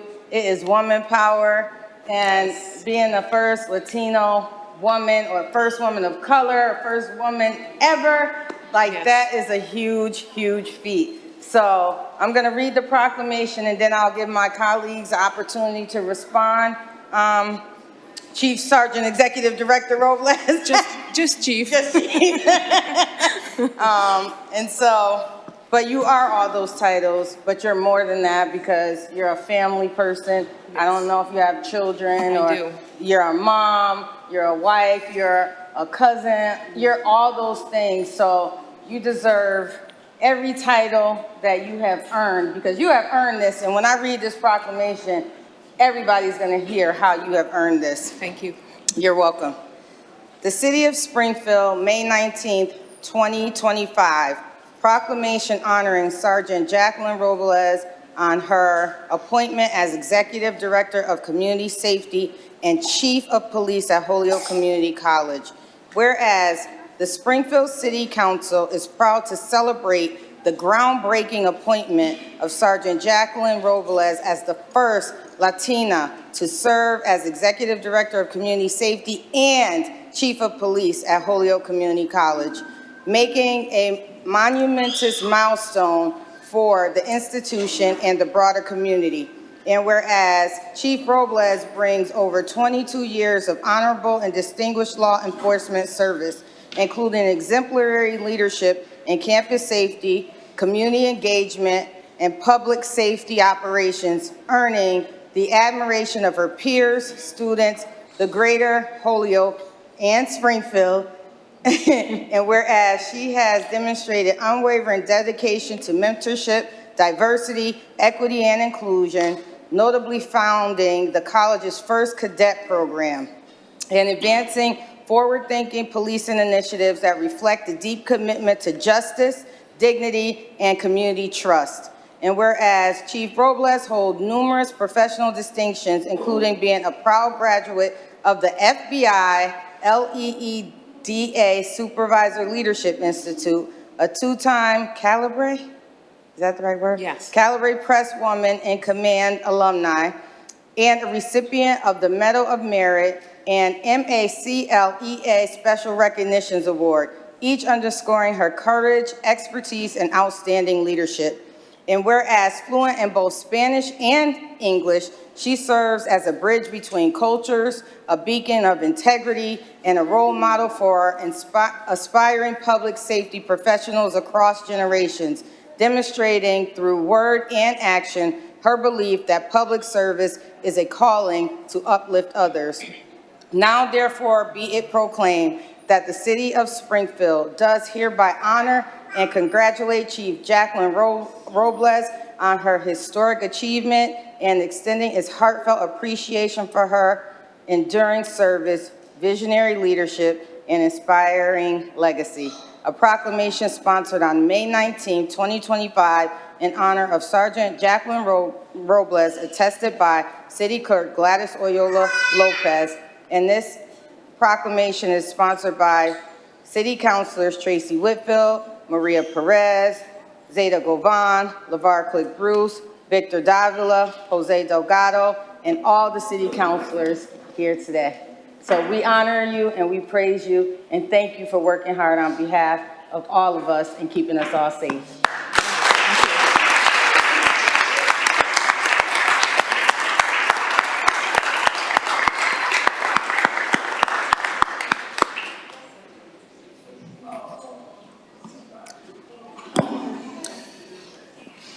We'd like to invite you to say a few words, Chief, if you would. Well, thank you to Tracy Whitfield and Maria Perez and the rest of your counselors, Mr. President, for all your support and for recognizing me for this great achievement. And what better place to get recognized than the city I was raised in. I have a lot of fond memories growing up in the north end of Springfield, on Jefferson Avenue across the Calhoun Park. Was my favorite childhood park to play in. I have never been so proud to commit to my life as a Puerto Rican, and so extremely proud to represent my culture and my heritage. There it is.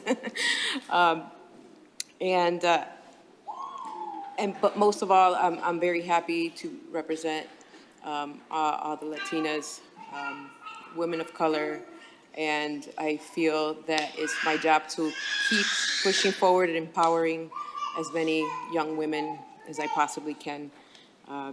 So I want to also take this time to thank my family and my partner for their amazing support through this process and for the honor in which I stand here today. So thank you all very much. Councilor Perez? So, on that note, I want to say that this past May 11, we celebrated Mother's Day, which is a tribute to those mothers that are a pillar of love, strength, and community. They are our first teachers, instilling in us the values that we carry us throughout life and laying out the foundation for the future. As we reflect on the roles they play in our life, let's remember their work is not only in the home. Moreover, I thought of two women that for so many years has influenced our community and myself personally. Their impact extends beyond their home, creating an environment that fosters growth and resiliency, whether through volunteering, advocating for the welfare of others, and making sure that our community feels care and value. They are the unsung heroes and the silent warriors. Their contribution, both big and small, shape the very fabric of our society and the actions they take and the lives they touch. Today I have the honor to call to the podium Waleska Lugo de Jesus y Anita Soto. You are the warriors, and I am so proud to make this honor tonight. Waleska.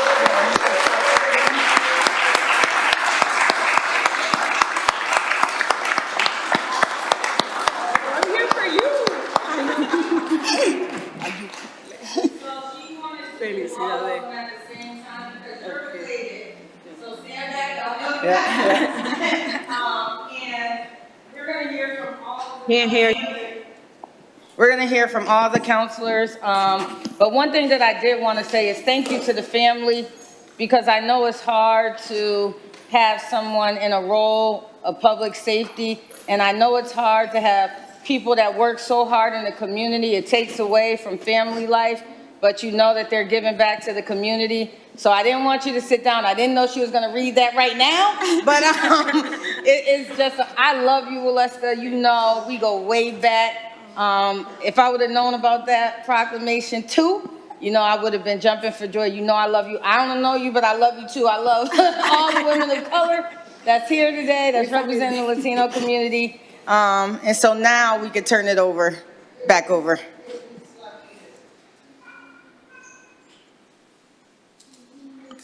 It reads like this: Proclamation and Recognition of Waleska Lugo de Jesus, a voice for justice and belonging.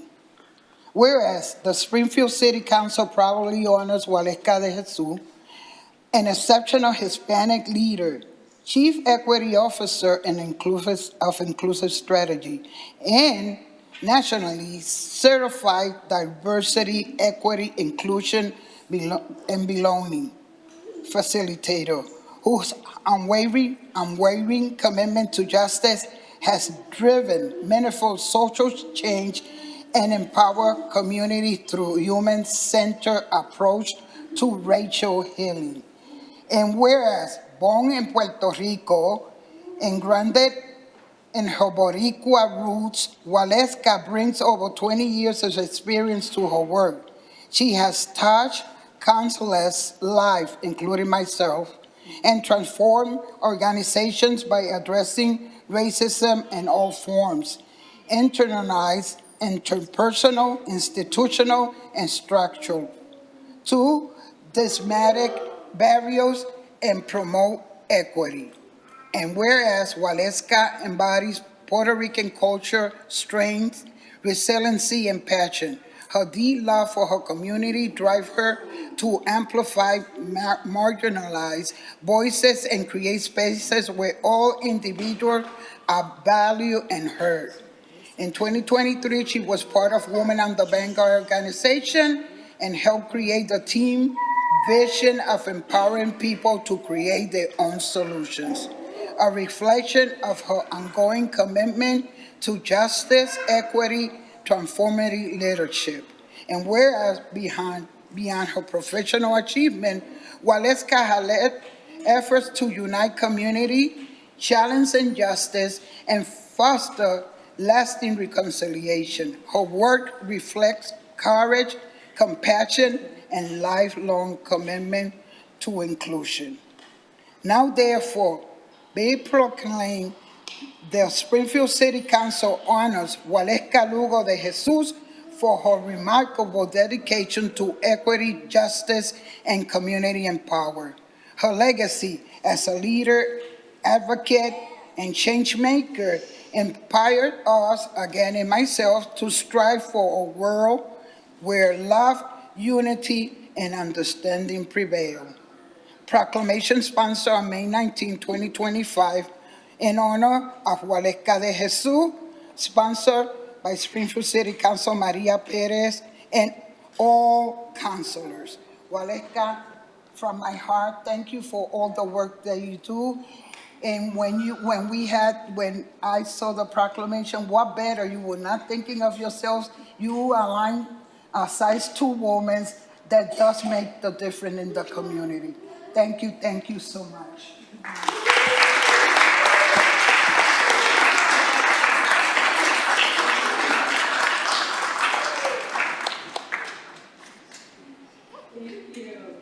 I didn't have anything written for me, but I have something written for you, so I guess I'm going to use it. Really quickly, is this mic on? It is, okay.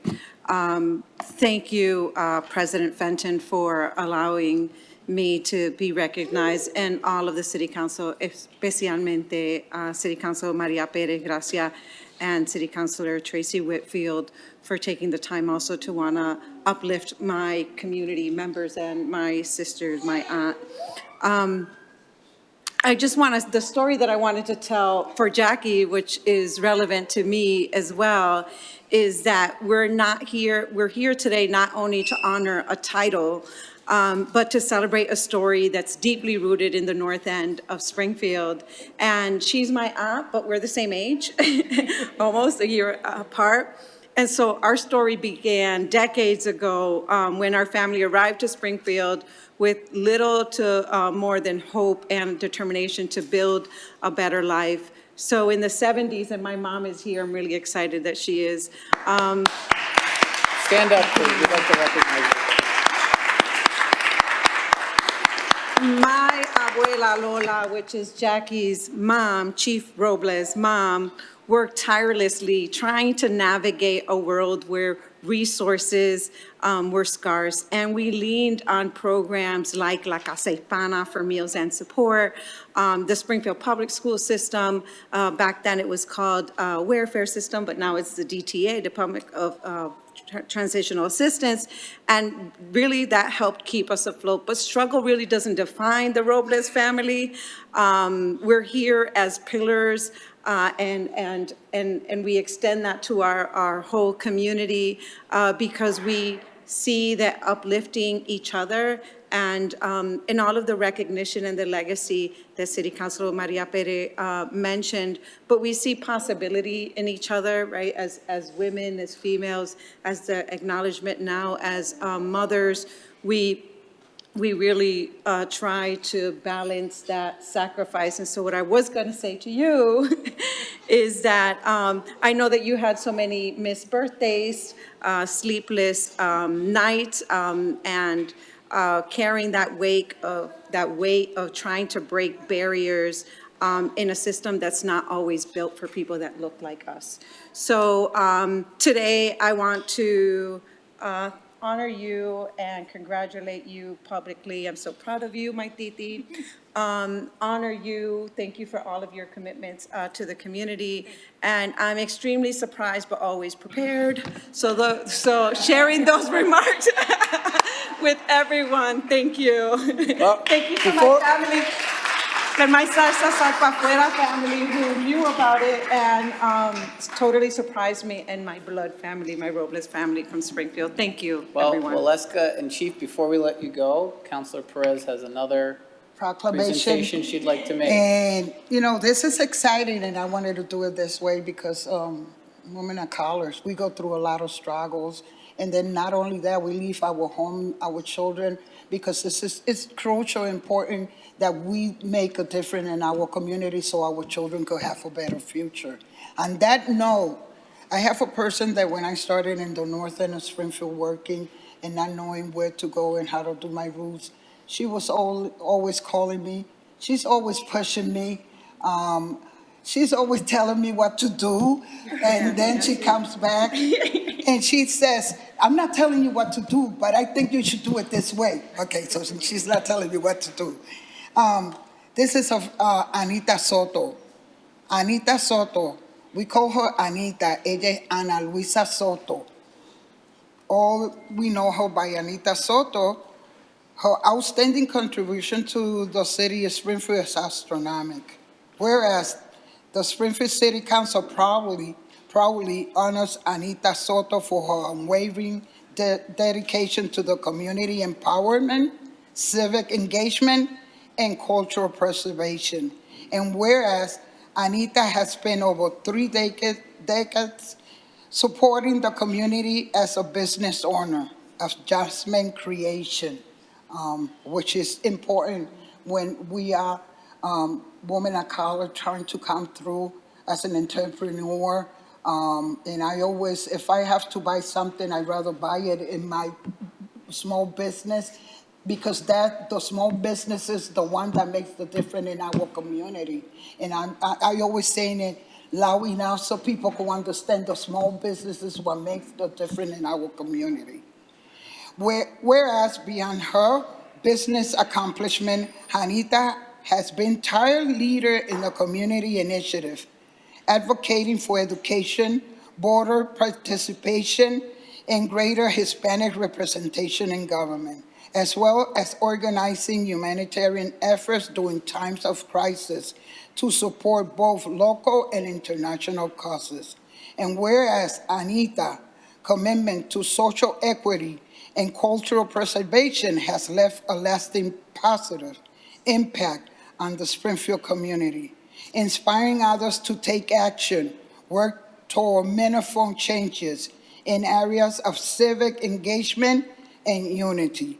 And whereas due to her outstanding leadership dedication to women's empowerment and tireless support of the community, Anita Soto has been nominated for the prestigious Madrina Ambassador recognition of the 2025 Puerto Rican Parade. Now, therefore, be it proclaimed that the Springfield City Council honors Anita Soto for her outstanding service and contribution and wishes her continued success, great health, and a future filled with joy and fulfillment. A proclamation sponsored May 19, 2025, in honor of Ana Anita Soto, Gladys Lopez Oyola, City Clerk, attest and sponsor City Council Maria Perez, and all other councilors. Anita, gracias, thank you for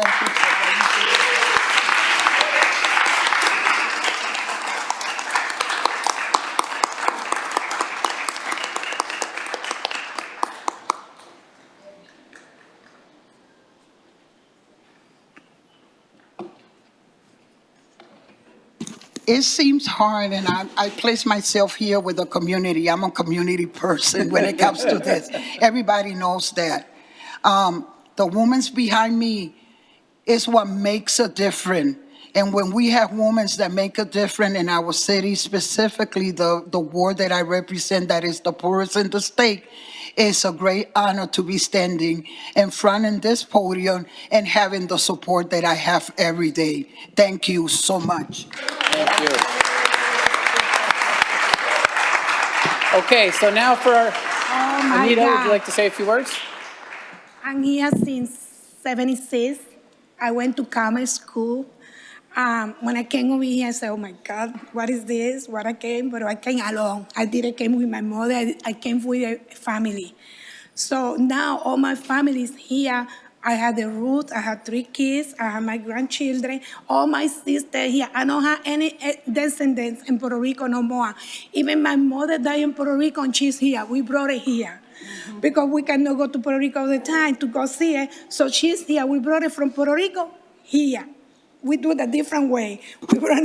We bring her to Puerto Rico. No, she stayed in Puerto Rico for 5 years, and then when the 5 years, we bring her here. So all my heart is Puerto Rico, but my love is for Springfield, for my community.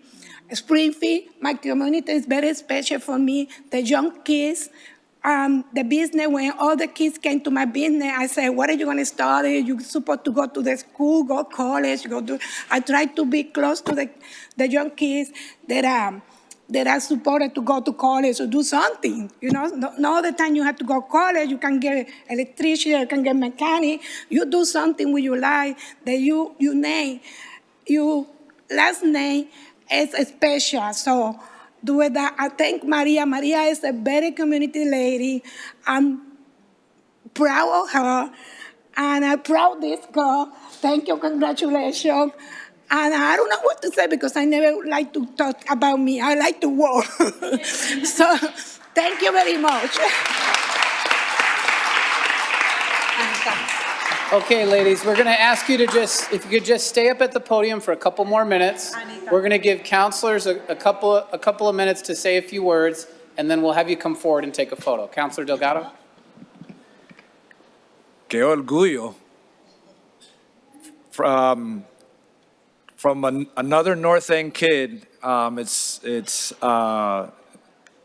want to thank Vice President Whitfield and Councilor Perez for this, because I actually do not know you, Ms. Robles, but through your family, I feel like I know you, because I know your family. I've known your family for years, and you guys, I appreciated the piece that Waleska added in there, because I was going to say something even before I knew you were going to say that, was that you have a big family, but you have a very creative family. You have a very successful family, and also a former trustee at HCC. So congratulations on Chief. Your family has done a lot of work in this community, from you taking that mantle to the work that Waleska has done. You got salseros all over the place, and entertainers, and nurses, and you guys are touching every field. And I mentioned that because as Puerto Ricans, right, we've been here, and there's always a narrative around our community, right, about the struggle, but we are professionals too, and we are making impact, and you guys are the embodiment of that impact. So Chief Robles, congratulations. Waleska, my sister, for X number of years. We've done a lot of stuff together, but I'm just so proud of the person that you have become as well, with all the things that you have endured yourself, and you still are back stronger than ever and making the continued impact. And then to Anita, you've been a pillar in the North End for X amount of years, and I went to school with your son, Enrique, and, so there's a connection here, but, you've been doing a lot of great things in that community and supporting a lot of young people, as you said, to make sure that we rise above what society says we can do. So thank you for your commitment and your continued commitment, because you're still out there hustling and helping out. She was yelling at me the other day about some stuff last week. So no, but honestly, just congratulations, and it's just so pride watching you guys getting your kudos. So thank you, Councilor Delgado.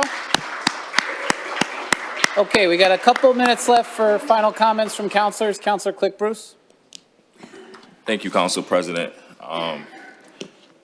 Chief, congratulations on well-deserved, and you did it the hard way.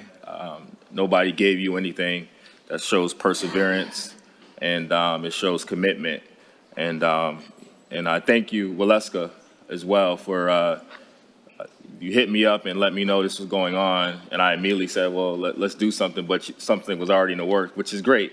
So I also want to give kudos to Vice President, Chair Tracy Whitfield, and my other colleague, Maria Perez, for bringing this forth. Waleska, you've always been true to the community and connecting us all. I remember working with you. I wasn't directly working with you, but YMCA, I saw your work there. Initially, that's how we met. And you've always been with DEI, diversity and inclusion work, especially bringing it forth with the YMCA at a time when it wasn't popular at all. So thank you for the work you do. Anita, I don't know you personally, but again, congratulations on this well-deserved honor. Great things I've heard on tonight alone. So I look forward to coming down and supporting you wherever I can. But congratulations, well-deserved. Kudos to all you ladies. Thank you. Thank you, Councilor Quick. Bruce. Councilor Allen. Councilor Allen. Thanks, Mr. President. Congratulations to all of you. I know Waleska, we've worked together. I feel like I know Chief Robles, so I can't exactly place it. And Anita, nice to meet you. Thank you for all of your work for the North End. And I grew up on Hungry Hill, the other side of Van Horn Park, and that's not too far from Jefferson Avenue, et cetera. But my life now is I'm in the North End every Thursday morning. I've been a volunteer at the Gray House for over 2 years. So I'm there, parked on Main Street, and doing what I can to help with the grocery and food situation, which is last week we almost ran out of food. It's just going so fast. So, but anyway, I feel a connection with you from that. I love working there, and I love to see good people get recognized. So thank you very much. Thank you, Councilor Allen. Councilor Walsh. Thank you, Mr. President. And I'd like to personally congratulate the chief and Waleska and Anita.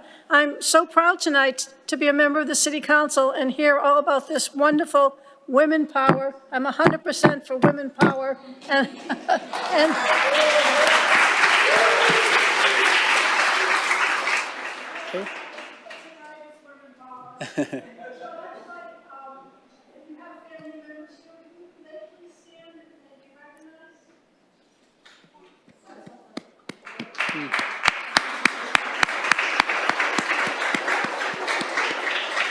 Okay.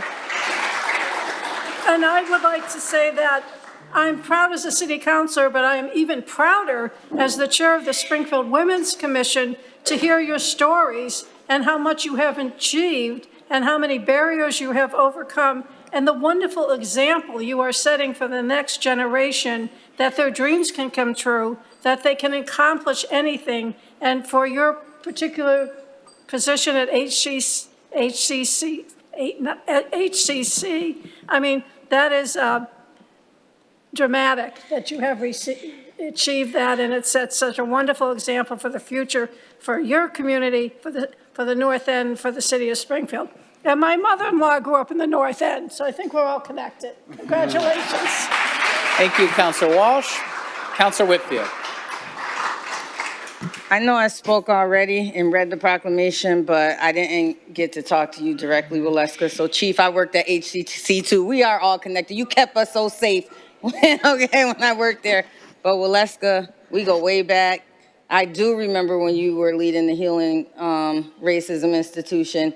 I went to, I think, the second cohort and cried my eyes out because of how we've always been treated. And I remember sitting with my partner saying, people sometimes look past me, look through me, because I am of a darker hue. And so if I was with a light skin or a Latino woman, they would look directly at that person. And I would tell them, I'm right here, look at me. Look at me, look at my face. Know who I am. Oh, your hair's always different, but my face don't change. Look at me, right? And I got that courage and I got that strength from going through your program. And you have always been just really into equity and inclusion. You always included us all. And then I got to find out that half of your family are police officers. So I want to thank all of y'all for your service, right? But you know that I love you. And my name would be on that proclamation had it been sent to me. But it doesn't have to be written on any document because it's on my heart and your heart. And I hope to get to know you soon, Anita. And if you're anything like Waleska, we're gonna be in love. Okay, Counselor Perez? So on that note, also Salsa Sal Pa Fuera, which is a group that's Waleska de Jesus Lugo baby. Thank you for coming, and Pedro Delgado knew about this, so yeah, so yes. So thank you so much. Thank you, Mr. Okay, we invite you President. to come forward and we'll take a photo with our 3 honorees tonight. Thank you and congratulations again.